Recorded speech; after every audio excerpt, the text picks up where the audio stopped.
اللہ لا الہ الا ہو۔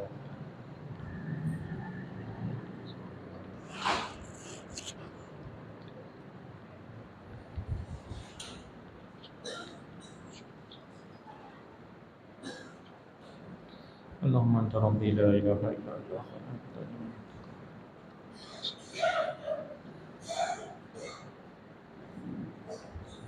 السلام علیکم ورحمۃ اللہ وبرکاتہ۔ الحمد للہ رب العالمین والعاقبۃ للمتقین والصلاة والسلام علی اشرف الانبیاء والمرسلین وعلى آلہ واصحابہ اجمعین، اما بعد۔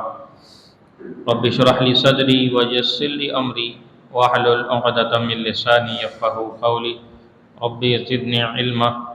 اللہم لا سہل الا ما جعلتہ سہلا وانت تجعل الحزن اذا شئت سہلا۔ تمام تعریفات اللہ رب العزت کے لیے، درود و سلام امام الانبیاء جناب محمد رسول اللہ صلی اللہ علیہ وسلم کی ذات گرامی پر۔ اللہ رب العزت قرآن مجید میں ارشاد فرماتا ہے، لَإِن شَكَرْتُمْ لَأَزِيدَنَّكُمْ وَلَئِن كَفَرْتُمْ إِنَّ عَذَابِي لَشَدِيدٌ۔ اگر تم میرے شکر گزار بنو گے، موجودہ نعمتوں کا شکر ادا کرو گے تو تمہیں مزید دیا جائے گا، اضافہ کر دیا جائے گا، اور اگر تم نے ناشکری کی، شکوے شکایتوں کے انبار لگا دیے، تو پھر میری پکڑ اور میرا عذاب بھی بڑا سخت ہوا کرتا ہے۔ دین اسلام میں شکر کو بڑی اہمیت حاصل ہے۔ اللہ رب العزت نے انسان کو جو کچھ عطا کیا ہے، ان نعمتوں پر اللہ رب العزت کا شکریہ ادا کرنا یہ انتہائی ضروری ہے۔ سب سے بڑی نعمت اللہ رب العزت نے جو انسانوں کو عطا کی ہے وہ کیا ہے؟ ہدایت۔ ہدایت کا مل جانا، اسلام کا قبول کر لینا، سیدھے رستے کی طرف آ جانا، اس سے بڑی نعمت اور کوئی ہو ہی نہیں سکتی۔ تو اس پر اللہ رب العزت کا ہمیں بڑا شکر گزار ہونا چاہیے کہ اللہ تعالیٰ نے ہمیں مسلمان گھرانے میں پیدا کیا، توحید پرست بنایا، اللہ کو پہچاننے والا نبی علیہ السلام کا فرما بردار بنایا۔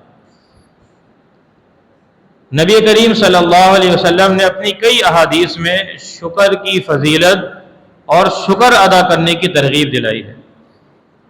جو کچھ اللہ رب العزت نے آپ کو عطا کیا ہے، اس پر اللہ تعالیٰ کے آپ کو شکر گزار ہونا ہی چاہیے۔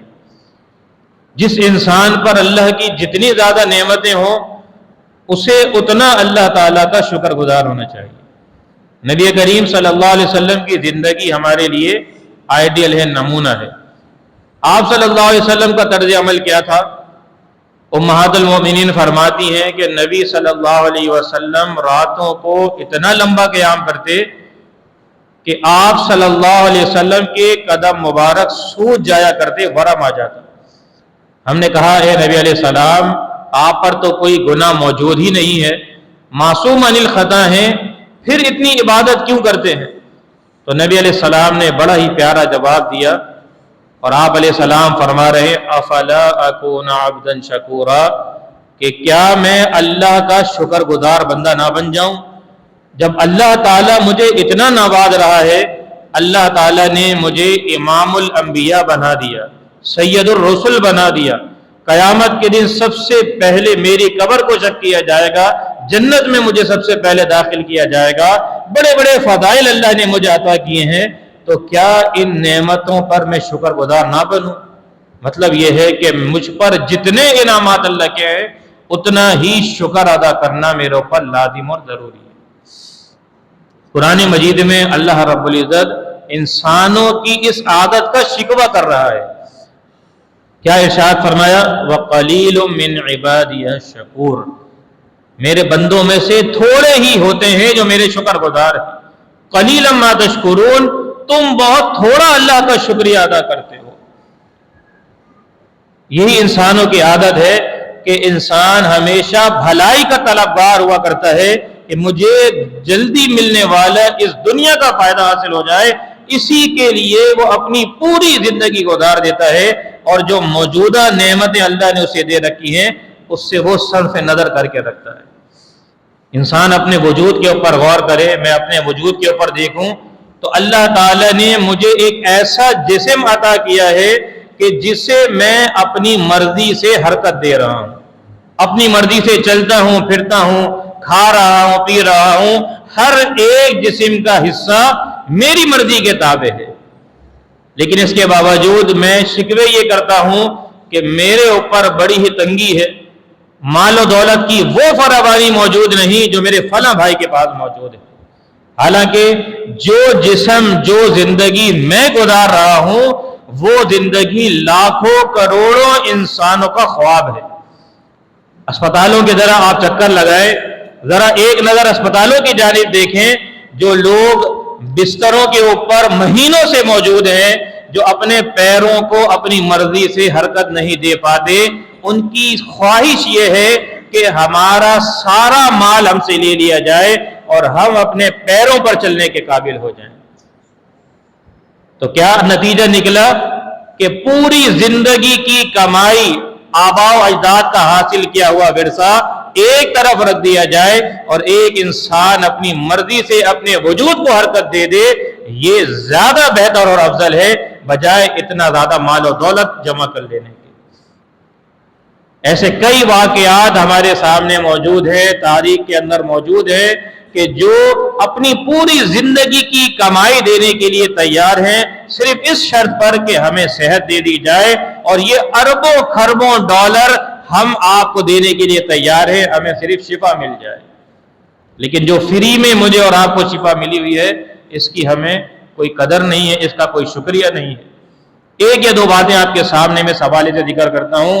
ایک بہت ہی امیر و کبیر شخص جو یورپ سے تعلق رکھنے والا ہے، اس کے بارے میں آتا ہے کہ اس کو اللہ تعالیٰ نے ایسی بیماری میں مبتلا کر دیا، اپنی پلکوں کو وہ اپنی مرضی سے حرکت نہیں دے پاتا تھا۔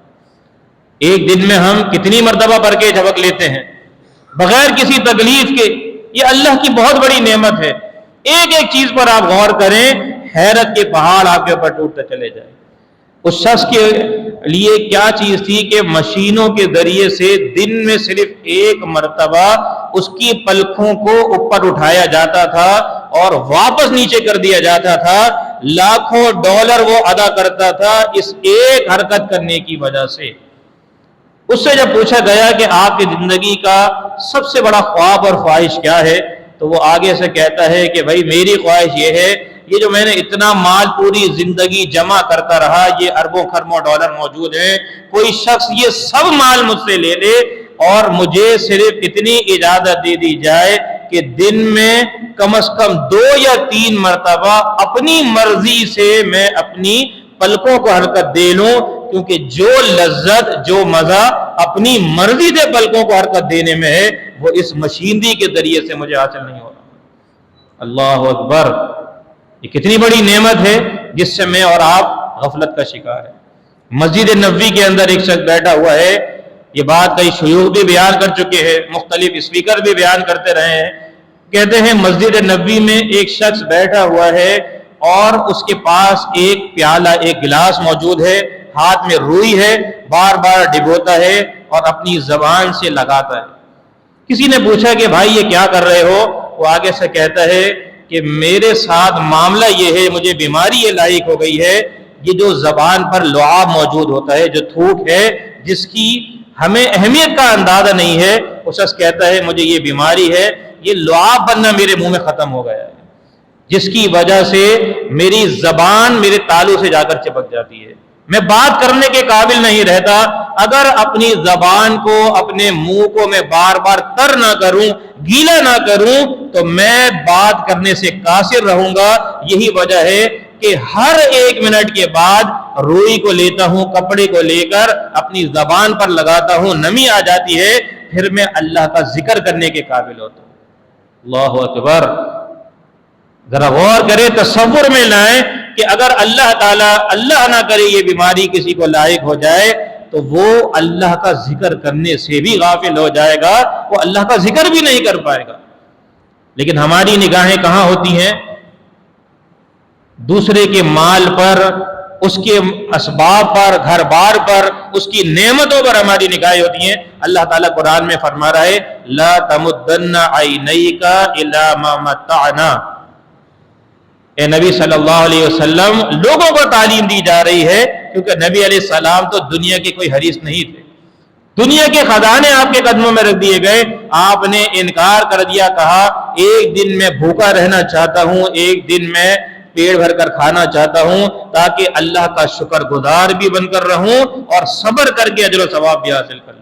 مجھے اور آپ کو تعلیم دی جا رہی ہے کہ آپ نے کبھی اپنی نگاہوں کو دنیاوی مال و اسباب پر نہیں گڑانا۔ اس سے ہوگا کیا؟ جب انسان دنیاوی نعمتوں کو دیکھتا ہے تو اپنی موجودہ نعمتیں اس کو کمتر اور حقیر نظر آتی ہیں۔ اسی لیے نبی علیہ السلام نے فرمایا کہ جب کبھی بھی دنیا کی نعمتوں کے بارے میں دیکھنا ہو تو اپنے سے نیچے دیکھنا چاہیے، کہ جس کے پاس رہنے کے لیے اپنا گھر موجود نہیں، آپ کو اپنے 2 کمرے کا وہ گھر ایک جنت لگے گا۔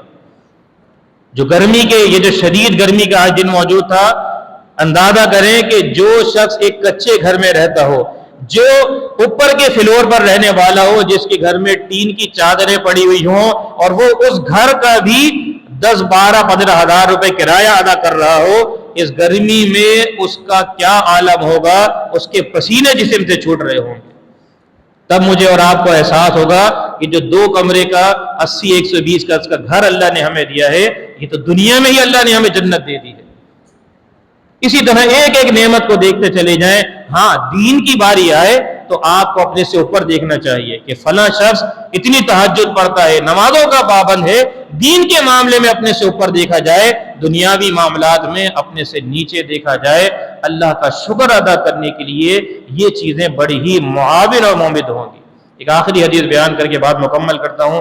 نبی علیہ السلام نے فرمایا قیامت کے دن اللہ تعالیٰ نعمتوں کے بارے میں پوچھے گا، سوال کرے گا، اے ابن آدم، میں نے تجھے صحت عطا کی، ٹھنڈا پانی تجھے میں نے پلایا۔ گرمی کے موسم میں ٹھنڈا پانی مل جانا ایک بہت بڑی نعمت ہوا کرتی ہے۔ اللہ تعالیٰ پوچھے گا بندے ٹھنڈا پانی بھی دیا، گھر بار بھی دیا، رشتے ناتے بھی بنائے، تیری شادی بھی کروائی، سسرالی رشتے دار بھی بنائے، اب ذرا یہ تو بتا دے این الشکر علی ذالک، ان نعمتوں پر شکر کہاں ہے؟ کتنا شکر ادا کر کے آیا ہے؟ کتنا میری نعمتوں کو یاد کیا ہے اور میری عبادت کر کے آیا ہے؟ ان نعمتوں کا کتنا شکریہ ادا کیا ہے؟ اسی لیے اللہ فرما رہا ہے لئن شکرتم لازیدنکم، جس نعمت پر آپ شکر ادا کرنے والے بن جائیں گے، اس نعمت کے اندر اللہ تعالیٰ اضافہ کرتا چلا جائے گا۔ صحت پر شکر کریں گے، آپ کی صحت اللہ تعالیٰ مزید اچھی کر دے گا۔ ایک ایک نعمت پر آپ شکریہ ادا کریں، اللہ تعالیٰ نوازتا چلا جائے گا۔ اللہ کے خزانوں میں کبھی بھی کمی واقع نہیں ہوتی۔